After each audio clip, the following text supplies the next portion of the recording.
What is testosterone and how does it work in the body? I posed that question to 5 different testosterone experts. You are about to hear their answers. If you'd like the link to their full interview, find that in the captions. Nick Caputo. So at a very surface level, it's a hormone, so it's a chemical messenger. It's a little deeper, a steroid hormone, which means that it has the ability to directly impact gene expression because it has the ability to get inside the nucleus of a cell. So steroid hormones are a little bit different than some other hormones in that regard. And then it's also an androgen hormone, so it binds to the androgen receptors and influences sex-related stuff, among other things. So that's how I would describe it, or I would define it. So additionally, I would say that, I could describe how it's produced, but I guess it's not really relevant to the question. I would say, let's go into that. How is it produced? So there's 2 main pathways or that signal for testosterone production. So the first one, the main one, is the HPG axis pathway, or the hypothalamic pituitary gonadal axis. So it starts in your hypothalamus, which releases GnRH, or gonadotropin releasing hormone, which then there's a blood vessel that goes directly from the hypothalamus to the anterior pituitary. So the GnRH goes through that little blood vessel, I forget what it's called, and signals for the release of 2 hormones from the pituitary, LH, luteinizing hormone, and FSH, follicle stimulating hormone. Both of those hormones get released by the anterior pituitary. They go into circulation and eventually get down into your testicles, where they signal different cells in the testicles. So FSH, follicle stimulating hormone, stimulates the Sertoli cells to start producing sperm, and LH, or luteinizing hormone, stimulates the Leydig cells to start producing testosterone. And the Leydig cells will convert after the response or the signal from LH. They will turn cholesterol into a series of other hormones: pregnenolone, DHEA, and progesterone, and then androstenedione, and then testosterone. Do you have any opinions or any data on what happens before the hypothalamus? Like, what is the actual signal that starts this chain reaction that you just described? That's a great question. It's a loop. So once you have testosterone produced, you have the enzyme aromatase that converts your hard-earned testosterone into estradiol, or the precursor to it, androstenedione, into estrone, so also estrogens. So the hypothalamus is covered in estrogen receptors, so it gauges how much GnRH to produce based on how much estrogen you have. So it's monitoring the body for estrogen. Yeah, it's called a feedback loop system. So based on how much estrogen you have, which is like, I guess, the end of the process, it's like the end is the beginning. So it does a lot of things. So before we continue, I want to mention one other thing with the production pathway. So in addition to LH signaling for testosterone production, there's actually a quicker way that your body does it, and that is in response to catecholamines, so adrenaline and noradrenaline. So in the moment, like let's say somebody punches you in the face, or you encounter like a bear and you're like running or fighting or something, that increase in catecholamines actually directly signals to the Leydig cells to start converting cholesterol into testosterone immediately, whereas the LH pathway takes a little longer and usually takes place more in your sleep. So there's 2 main production pathways. The HPG axis one with the LH is the one that usually happens for the majority of your production, but that catecholamine pathway is what happens like real quick when you need testosterone, like right now. So there's 2 ways of increasing your testosterone, really. Those are the 2 main ways. So we'll come back to that one a little bit. But let's just say for somebody who's never really you're explaining this very scientifically. Could you maybe just take us another level deeper than most people would think about, like what does testosterone do in the body? Could you just give an overview of that? Yeah, for sure. So it does a lot of things, I guess, on a surface level. Number one, it helps you with energy, helps with motivation, and has a pretty interesting relationship with dopamine. It also gives you a desire to compete and makes you ambitious. It makes males want to seek status, social status. At the end of the day, it's a sex hormone. So behaviorally, it makes you do a lot of things that make you more likely to pass on your genes, right? So it motivates you to seek status, which can, to some degree, lead to aggression, because in the animal kingdom, aggression is usually a way that animals, achieve social status. So it's an indirect link to aggression. Sex drive, of course, and libido, motivation, ambition, energy, all those things behaviorally, testosterone does. It also helps with insulin sensitivity. So it makes you more insulin sensitive, meaning that you have a better ability to process carbs and not store them as fat. It all, prevents type 2 diabetes in that regard. Also, it helps increase focus and working memory, and also helps to reduce anxiety and depression. I'm thinking So off pretty the top. important, And also, pretty important stuff. yeah, and calcium regulation. So it also indirectly helps with reducing risk of cardiovascular disease. And honestly, endogenous testosterone levels, so higher natural testosterone, steroids not included in this, high endogenous testosterone levels, meaning natural testosterone levels with no steroids or supplementation or anything like that, is actually associated with lower risk of cardiovascular disease and overall mortality in men. Meaning higher testosterone means you're more likely to both live longer and less likely to get cardiovascular disease or heart disease. So those are super, super important. All of that stuff is basically, it just means life to me when you're saying all of those things. Yeah, it's fundamental for male health, both physically and mentally. What about females? So it honestly is really important for females as well for overall health, but females have significantly less of it. I think it's an interesting concept to dive into that estrogen is kind of considered the female hormone and testosterone is known as the male hormone, even though both men and women both have both testosterone and estrogen, and women actually have more testosterone than they do estrogen. Yeah, it's important for women. Yeah. It's also the main libido driving hormone for women as well. So higher testosterone would lead to higher sex drive for women, the same as men. And they oscillate in their monthly cycles. So when they're ovulating, they have higher testosterone levels because they're more likely to seek out sexual partners because it's their time to get pregnant. Christian Van Camp. There's two different types of testosterone you can keep in mind. There's bound and there's unbound, which is known as free testosterone. We'll start with bound. Bound is basically the testosterone is bound to sex hormone binding globulin or albumin, which is produced by the liver. And so when it's bound, it's not readily available or bioavailable, quote unquote, technology. I'm putting that out there.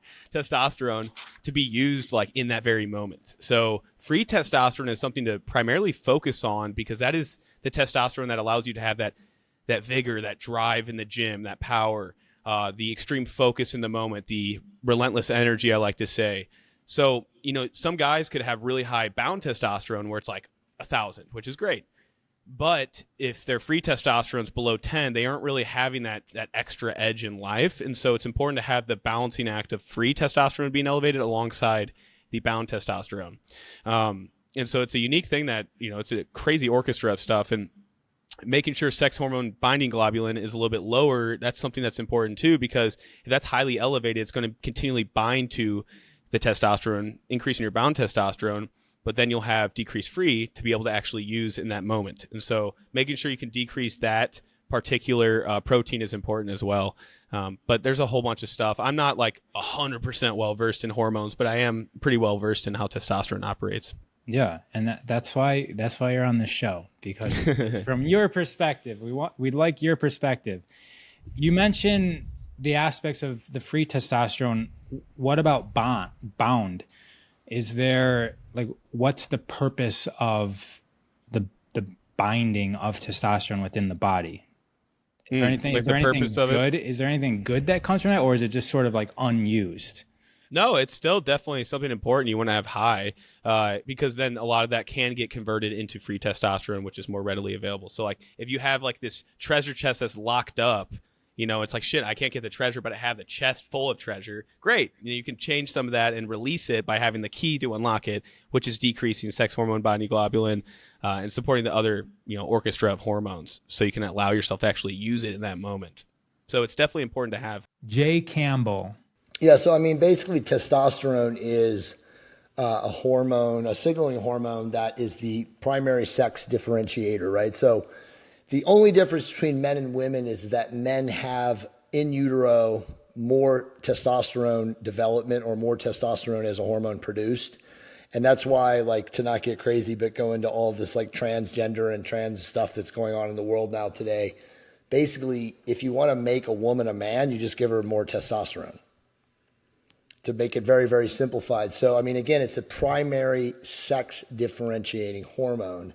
But obviously it also is responsible for, masculine energy, vigor. There's so many things that testosterone does. And again, it increases dopamine signaling, it enhances cognition. I mean, there's just a million different things that testosterone does as a hormone.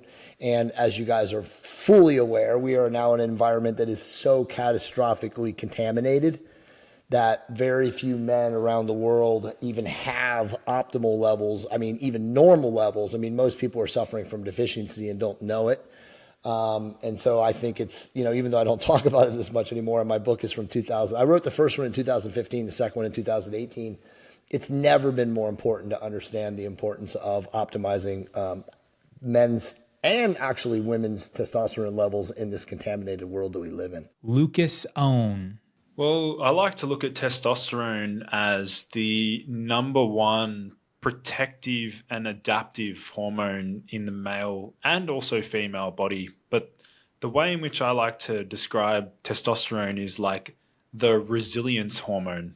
It's the hormone that enables men to seek out their goals. It makes effort feel good, as Dr. Andrew Huberman states as well. And really, testosterone, I think, is a hormone that many men need to consider if they're looking to feel their best and also perform at their best. And so it's a hormone that really does mediate and govern a lot of what we consider as like the traits of what makes up a highly successful individual. A lot of the time they have like optimized hormones, and testosterone is usually one of them.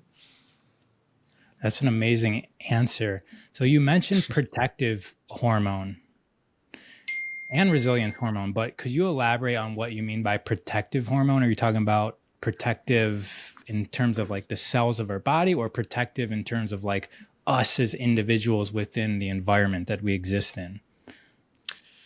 I would say protective in the environment that we live in, due to the burden of stress that a lot of men are faced with these days. Working a 9-to-5 job, and then some of them have to come home and be with the family, and then wake up again and train, and like that sort of lifestyle can be very stressful. And so testosterone can help men cope with stress by mobilizing energy stores in the body, and also enabling that level of confidence that a lot of men are seeking. And this is something that we realized with a lot of the content that I was creating, is that a lot of men are suffering from low confidence or lack of confidence, and testosterone can heavily influence self-esteem and confidence. Doc Farhan Kawaja. It's a hormone. It's a chemical messenger. It allows different organs and systems to communicate with each other.